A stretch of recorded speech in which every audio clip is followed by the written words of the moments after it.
오늘 저는 여러분들을 만나서 어떤 주제를 가지고 이야기를 할까 생각하다가 청춘, 운명 앞에 자유하는 방법에 대해서 여러분들과 조금 짧은 시간이지만 이야기를 나눠보면 어떨까 생각을 해봅니다. 왜냐하면 제가 요즘 여러분 나이대에 있는 굉장히 많은 청춘들을 만나게 됐습니다. 근데 그들이 하는 질문들이 굉장히 다양한 것 같지만 동일한 내용을 담고 있더라고요. 그건 뭐냐면 대표님, 저는 어떻게 운명과 같은 저의 일을 찾을 수 있을까요? 저는 어떻게 하면 운명과 같은 상대를 만날 수 있을까요? 뭐 이런 질문들을 하더라고요. 그래서 제가 그 질문을 받다가 갑자기 든 생각들이 있어서 오늘 여러분들하고 나눠보도록 하겠습니다. 저를 잘 모르시죠? 그래서 저를 잠시 짧게 소개할 건데요. 회사 소개가 아니라 좀 재밌는 소개를 한번 해볼까 합니다. 저는 핸드 스튜디오라는 이 벤처 회사의 대표로 있습니다. 직원들의 평균 연령이 27세입니다. 굉장히 젊은 기업입니다. 스마트 TV 애플리케이션을 만드는 회사인데요. 그리고 전 세계적으로 한 4천만 명의 유저가 저희 애플리케이션을 사용하게 됐죠. 근데 제가 오늘 여러분한테 회사 자랑을 하려고 나온 게 아니고요. 저희 회사의 재밌는 에피소드들 그리고 재밌는 이야기들을 잠시 나눌까 합니다. 이 화면에 보시는 것처럼 2010년도에 저희 회사는 세워졌습니다.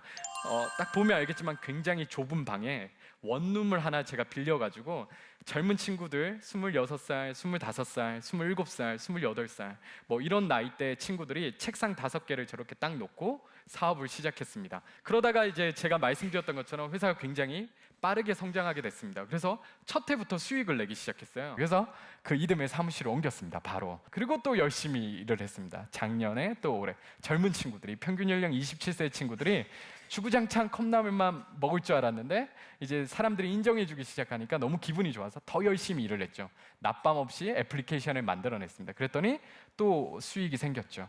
그래서 또 이제 사무실을 확장하게 됐습니다. 심지어는 이제 사무실에 여러분 이런 커피숍처럼 멋진 라운지도 만들고 여러분과 같은 대학생들이 1년에 굉장히 몇천 명에서 몇만 명이 찾아옵니다. 그냥 이유 없이요. 그래서 그들을 위해서 회사 내에 강의를 할 수 있는 장소도 만들었습니다. 그렇게 뭐 즐겁게 일할 수 있는 공간을 만들었죠. 저희 회사는 좀 문화를 좀 소개하면 더 재밌을 것 같은데요. 항상 이벤트가 열리는 것 같습니다. 심지어 한 달에 한 번은 밖으로 무조건 놀러를 나갑니다. 직장이 꼭 일하는 공간만이 아니라 함께 즐길 수 있고 놀 수 있는 공간이라는 믿음이 있기 때문입니다. 젊은 친구들이 굉장히 열심히 공부를 하거나 열심히 일을 하다 보면 공통점이 하나 있습니다. 그게 뭐냐면 패션 트렌드가 점점점 뒤처진다는 겁니다. 그러면 이제 저희는 어떻게 하냐면 전 직원들을 1년에 한 4-5번 정도 백화점에 데리고 갑니다. 그리고 상품권을 나눠주고 자기가 원하는 옷을 구매하게 합니다. 그리고 새 옷을 다 갈아입고 저희 직원들끼리 이렇게 패션쇼를 여는 거죠. 네.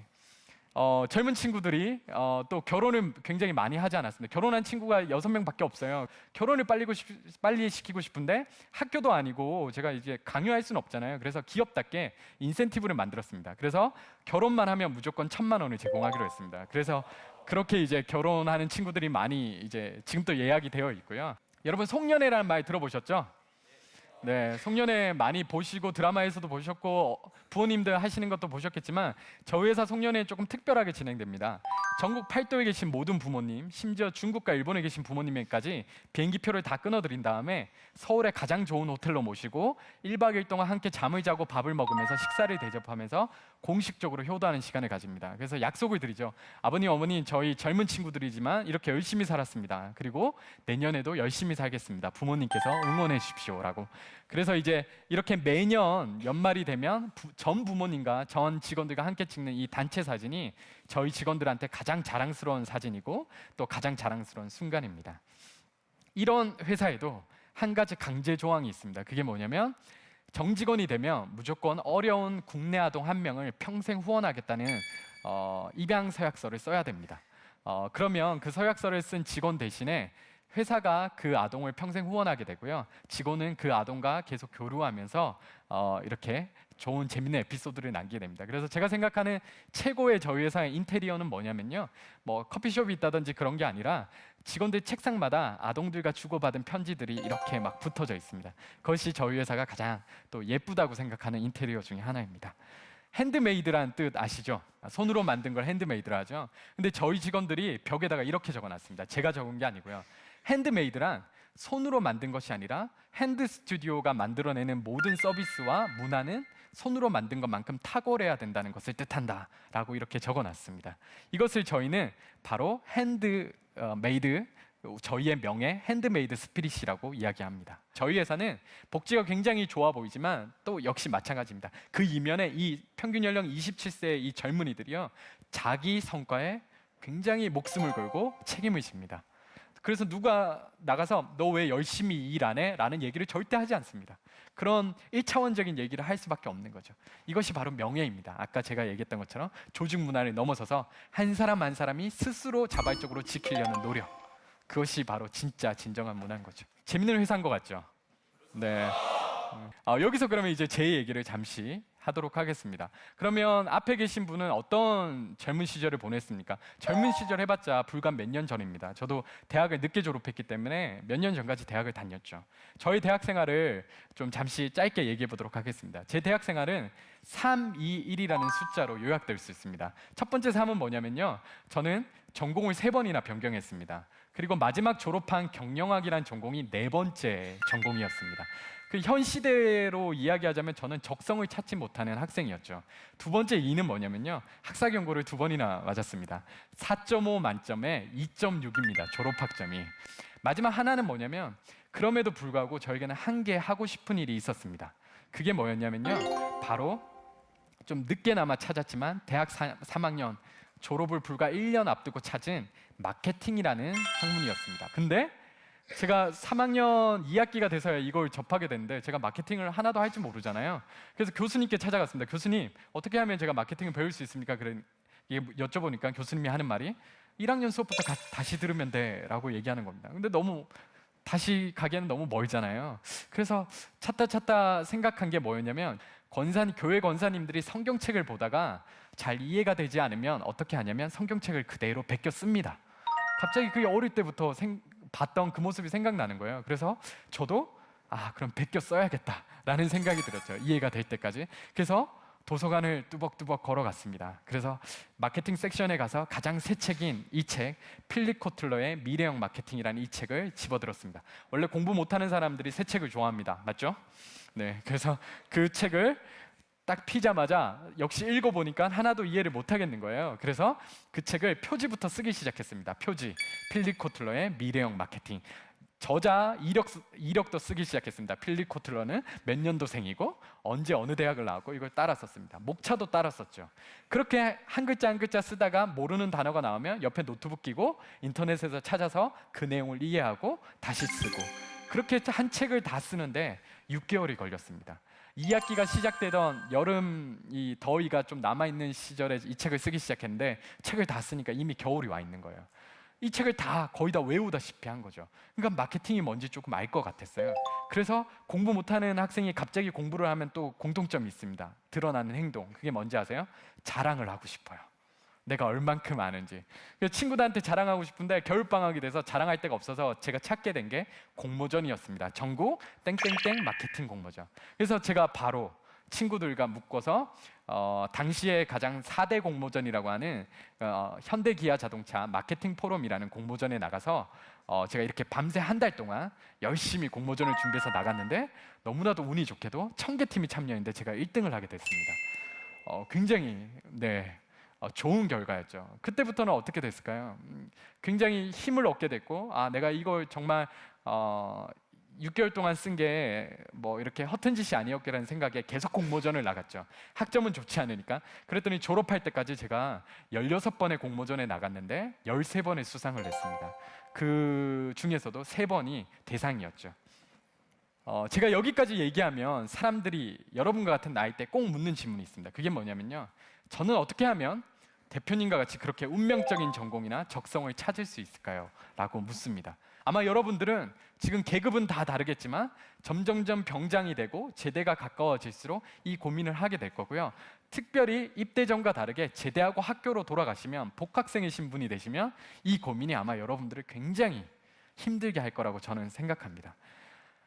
그런데 이제 제가 꼭 말씀드리고 싶은 게 있습니다. 답을 먼저 드리겠습니다. 여러분, 운명과 같은 적성, 그런 운명 발견할 확률이 몇 %나 될까요? 영국에서 조사한 거에 따르면 한 사람이 운명과 같은 적성을 찾을 확률이 0.01%도 되지 않는다고 합니다. 하지만 발견했다 할지라도 그 다음 또 다시 재능의 차이가 일어난답니다. 예를 들면 전 세계에서 축구를 가장 잘하는 메시나 호나우두처럼 될 확률은 다시 저 운명과 같은 적성을 찾은 축구 선수라고 자기가 적성이라고 생각하는 사람 중에서도 다시 0.0001% 정도 되는 거죠. 근데 재미있는 또 통계가 있습니다. 그냥 적성인지는 모르겠는데 지금 자기가 하고 있는 일이 그냥 나는 운명이라고 생각하는 사람들이 한 5% 정도 된다고 봅니다. 주위의 여론과 상관없이, 결과와 상관없이 지금 내가 하고 있는 일이 운명이다라고 믿는 거죠. 근데 또 재미있는 통계가 그 5%가 기업이나 사회에 미치는 영향력은 80%까지 된다고 합니다. 이게 제가 가장 최근에 본 재미있는 통계였습니다. 그래서 제가 여러분한테 오늘 꼭 하고 싶었던 운명을 만든 힘을 말씀드리겠습니다. 저랑 한번 다시 같이 따라해 볼까요? 좋아함의 열정을 더하면 사랑이 된다. 시작. 네, 굉장히 시적인 문구죠. 근데 이 문구가 아마 제가 여러분 나이대 동시대를 살아가는 청춘으로서 그나마 제가 몇 년 선배로서 깨달은 인생을 바꾸는 방법입니다. 우선 저희가 믿어야 될 것은 뭐냐면요, 세상에 운명은 없다라고 믿는 겁니다. 예를 들면 제가 마케팅을 그렇게 찾은 것이 운명일까요? 다른 얘기를 들려드리겠습니다. 제가 군에서 그렇게 첫 공모전을 이렇게 1등을 했잖아요. 그 다음에 제가 16번의 공모전을 나갔다고 했지만 그건 나중의 일이고요. 그렇게 첫 공모전에서 우승을 한 다음에 어디로 갔냐면 군에 입대했습니다. 방황이 너무 심했기 때문에 4학년 때 군에 오게 된 거죠. 그래서 굉장히 방황했습니다. 나이 들어서 왔다라고 친구들보다 3-4살은 더 많았거든요. 근데 제가 그때 마케팅 책이 너무 보고 싶은 거예요. 왜냐하면 이제 그냥 재미가 붙었으니까. 그래서 겁도 없이 논산훈련소로 들어갔는데 조교한테 손을 번쩍 들고 물었습니다. 조교님, 마케팅 책을 보면 안 됩니까? 그랬더니 조교가 이제 굉장히 저를 윽박지르면서 자대 배치 받은 다음에 공부하라고, 여기는 훈련받는 곳이라고 하는 겁니다. 어떤 건지 당연히 이해하시겠죠. 그래서 제가 갈증을 좀 느끼고 있었는데 제가 청소당번이 정해졌는데, 청소당번이 뭐냐면 이 재활용 쓰레기장에서 분리수거를 하는 역할을 맡게 된 겁니다. 그래서 그날 저녁도 투벅투벅 털레털레 불평하면서 쓰레기 소각장에 가게 됐죠. 갔더니 거기에 제 눈에 뭐가 띄었냐면 조교들이 보다 버린 잡지가 한 권 있는 겁니다. 타임지였습니다. 여러분, 잡지 앞에는 대부분 뭘로 채워져 있는지 아십니까? 예, 맞습니다. 광고 지면지로 채워져 있습니다. 근데 아까 마케팅을 하는 것이 제가 뭐라 했다고요? 광고를 만드는 일이라고 말씀드렸죠. 제가 공부하는 교재인 거예요. 남들에겐 잡지지만. 그래서 조교 몰래 그 잡지를 앞에 쪼그리고 앉았습니다. 이 조교한테 들키면 안 되니까. 그리고 조교를 등에 지고 쪼그리고 앉아서 잡지를 한 장씩 찍기 시작했습니다. 조용조용히. 그리고 꼬깃꼬깃 16면으로 접어서 제 팬티 속에 숨기기 시작했습니다. 그 군대 팬티 속에요. 매일 밤 그 잡지를 한 장씩 찢어와서 팬티 속에 숨겼습니다. 그리고 그날 밤부터 내무반에 돌아와서 모포 뒤집어 쓰고, 잠잘 시간이 되면 모포 뒤집어 쓰고, 옆 동료는 여자친구 사진 꺼내서 울고 있을 때 저는 이 잡지를 꺼내가지고, 그래, 이 기업은 왜 이런 광고를 냈을까? 왜 이렇게 이 전략을 사용했을까라고 되새김질하기 시작했죠. 저는 운명을 만난 것이 아니고요, 제가 스스로 운명을 만들었다고 생각합니다. 제가 공모전에서 수상을 냈는 것이 중요한 것이 아니고요, 저는 그 마케팅이나 학문에 흥미를 느꼈던 그 학문에 그냥 그 좋아함에 제 열정을 더한 거죠. 근데 그 열정은 어느 정도였냐면 누구에게도 부끄럽지 않은, 누구에게 지금 제가 여러분한테 나눌 수 있을 만큼의 열정을 더하게 됐습니다. 그랬더니 이내 사랑이 된 거죠. 그래서 제가 여러분한테 꼭 하고 싶은 얘기는 뭐냐면, 운명은 만나는 것이 아니라 바로 여러분들이 만드는 것입니다. 그럼에도 불구하고 많은 사람들이 운명을 기다리고 있습니다. 저는 다시 한번 얘기하지만 여러분과 같은 대학생들을 굉장히 많이 만나면서 어른들이 했던 이 이야기가 갑자기 생각납니다. 항상 어떤 거냐면, 될성 부를 나무는 떡잎부터 알아본다라는 말이죠. 저는 여러분 같은 대학생 때 이 단어를 굉장히 싫어했습니다. 왜냐하면 그들이 뭔데 될 나무와 안 될 나무를 우리한테 구분 짓는 거야 라고 생각했는데, 제가 나이가 드니까 그 말이 떠오르는 거죠. 근데 지금의 기성세대하고는 조금 다른 기준으로 여러분들을 바라보게 됩니다. 그것은 뭐냐면, 재능이 많은 자나 집이 부유한 자나 아니면 타고난 학력이 높은 자가 될성 부를 나무가 아니고요, 운명이 없다라고 믿는 청춘, 그것을 빨리 받아들인 청춘. 어느 날 내 운명과 같은 적성이 하늘이 갈라지면서 하늘에서 음성이 들려서 준이야 넌 마케팅을 하도록 하여라 라는 그런 음성이 들린 것이 아니라 스쳐 지나가는 나의 작은 흥미, 스쳐 지나가는 나의 작은 계기를 내가 믿음으로 삼고 신념으로 삼아서 좋아함의 열정을 더해서 사랑으로 만들 줄 아는 그 청년이야말로 저는 대성부를 나무라고 생각하는 겁니다. 제가 20살 때 대학교에 동아리에 들었더니 친구들이 중국으로 배낭여행을 가자고 하는 겁니다. 너무 가슴이 떨렸습니다. 왜냐면요, 제가 그때까지 비행기를 한 번도 타본 적이 없었기 때문입니다. 포항에서 그 공항으로 가는 버스가 없었기 때문에, 기차가 없었기 때문에 제가 좀 하루 일찍 버스를 타고 서울에 도착했습니다. 그래서 하루 묵을 곳이 필요했는데 친구가 자기 집에서 자라고 하더라고요. 그 친구를 보러 서울역에 올라갔더니 그 친구가 서울역에 나와 있었습니다. 근데 제가 그날을 잊지 못하는데요. 왜냐하면 저 앞에 그때 놀라운 장면이 펼쳐졌습니다. 어떤 모습이었냐면요, 두 다리가 없는 지체장애인께서 이렇게 바닥에 몸을 끌면서 그 저희 칸으로 들어오시기 시작했습니다. 여러분들한테는 익숙한 장면일지 모르겠지만 지하철을 처음 탄 20살 청년한테는 굉장히 신기한 모습이었습니다. 그래서 그 아저씨를 이렇게 유심히 쳐다보기 시작했습니다. 근데 그 아저씨가 왠지 몇 번의 망설임 끝에 목소리를 가다듬더니 막연한 대중들을 향해서 외치기 시작했습니다. 여러분, 저는 사고로 두 다리를 잃은 사람입니다. 여러분들 오늘 저를 도와주시면 제가 오늘을 살아갈 수 있겠습니다라고 힘없는 목소리로 그냥 막연하게 외치기 시작했습니다. 근데 제 기대와 달리 아무도 그분을 도와주지 않았습니다. 그 아저씨를 도와주고 싶어서 옆 친구에게 우리 저분 도와주자라고 얘기했습니다. 친구가 대답 대신 고개를 끄덕이더라고요. 그래서 제가 주머니에 있는 돈 몇천 원을 꺼내서, 그게 전부였거든요, 꺼내서 몇 발자국 걸어 나가서 이제 그 아저씨에게 허리를 굽히고 아저씨 힘내십시오 라고 손을 내밀었습니다. 그랬더니 그 아저씨가 저를 이렇게 위로 쳐다보더니 대답 대신 제 손목을 덥석 잡는 겁니다. 돈을 받아야 되는데 제 손목을 잡는 거죠. 깜짝 놀랐습니다. 그분이 그때부터 자신의 이야기를 하시기 시작했습니다. 자기가 사고로 두 다리를 잃었을 때가 30대 초반이었답니다. 그때 아내도 있었고 아기도 있었는데 혼수 상태에서 깨어나 보니까 아내가 아기를 데리고 이미 도망가고 없더랍니다. 그래서 자기가 눈을 떴을 때 처음 본 게 이제 늙으신 홀어머니가 자기를 울면서 내려다보고 있더랍니다. 자기도 이 두 다리가 없어졌다는 사실에 믿기지 않아서 몇 번이나 자살 시도를 했다고 합니다. 근데 사람 목숨이 즉이다고 죽었다 생각하고 눈 뜨면 병원이고 죽었다 생각하고 눈 뜨면 병원인 거랍니다.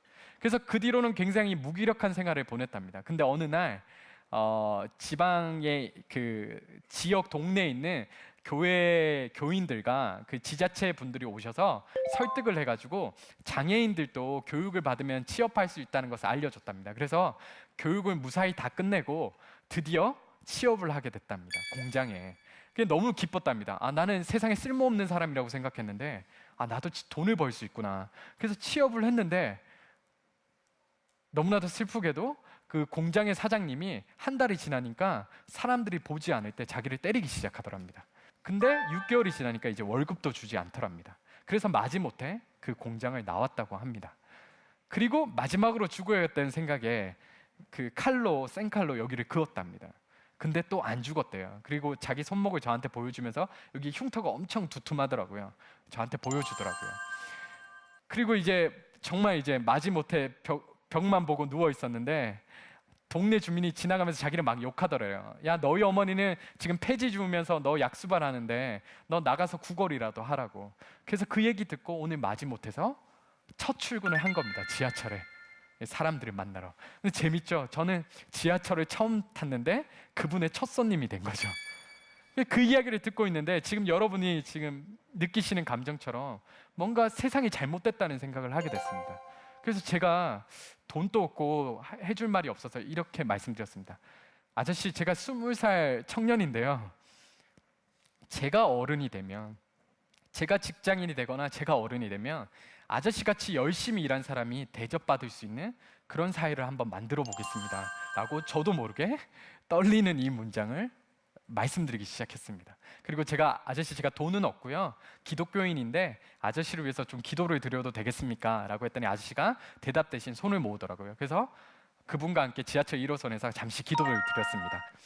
그래서 제가 이제 그 기도를 드린 사이에 내리꽃이 지나쳤나 봅니다. 친구가 제 등을 두들기면서 준이야 빨리 내려야 돼 그러는 겁니다. 그래서 제가 그 큰 배낭을 메고 막 헐레벌떡 뛰어내리려고 그랬는데 저한테도 특별한 만남이잖아요. 그래서 아저씨 얼굴이 한번 보고 싶었습니다. 그래서 뒤를 살짝 돌아보니까 그때 정말 놀라운 모습이 제 앞에 펼쳐졌습니다. 그 아저씨가 이렇게 몸을 또 바닥에 끄면서 당 한 칸을 가시는데 눈물을 막 흘리시면서 손을 번쩍 들더니 또 막연한 허공을 향해서 이렇게 외치는 겁니다. 살 거야? 난 꼭 살 거야. 그게 제가 본 그 아저씨의 마지막 모습입니다. 다시 그 아저씨를 만날 수는 없겠죠. 지금 살아계신지도 모르겠습니다. 잘 지내시는지 모르겠죠. 하지만 그 아저씨가 외쳤던 그 살 거야라는 그 외침이 제가 나이가 들면서 돌아보니까 왜 그 아저씨가 이 청년의 이 터무니없는 약속에 그렇게 인생을 바꾸시기를 원하셨을까 생각해 보니까 아마 그 아저씨는 사고를 당하신 이후에 한 번도 괜찮다 위로의 메시지는 들었지만 앞으로 네가 살아갈 세상이 희망차다라는 희망의 메시지는 못 들었을 거라는 생각을 했습니다. 그런데 돌고 돌아서 수많은 해가 지난 다음에 이 20살짜리 청년이 그분 앞에 이런 얘기를 한 거죠. 아저씨 힘드시죠라는 얘기를 한 게 아니라 아저씨 기다리세요. 제가 그 세상을 한번 만들어 보겠습니다라는 희망을 전한 거죠. 자, 정리하겠습니다. 여러분, 군인 힘들죠? 군대 생활. 그리고 요즘 청춘 생활 굉장히 많이 힘들 겁니다. 젊음을 패기 있게 살고 싶다든지 운명에서 자유해서 내가 운명을 만들고 살고 싶으신 분이 계시다면 여러분에게 필요한 것은 바로 희망입니다. 어떤 희망이냐면 내가 원하는 세상을 한번 만들어 가겠다라는 패기이고 다짐인 거죠. 자, 저랑 약속 하나 하고 이걸 꼭 기억했으면 좋겠습니다. 다시 한번 얘기하지만 여러분은 아직도 이런 문구를 좋아합니다. 가슴 뛰는 일. 언젠가는 나도 심장이 뛰는 일을 한번 만나고 싶다. 그리고 내 적성을 만나고 싶다라고 찾고 있겠지만, 그리고 그런 사람을 만나고 싶다. 그런 운명을 만나고 싶다라고 찾고 있겠지만 가슴이 뛰는 일이란 세상에 없습니다.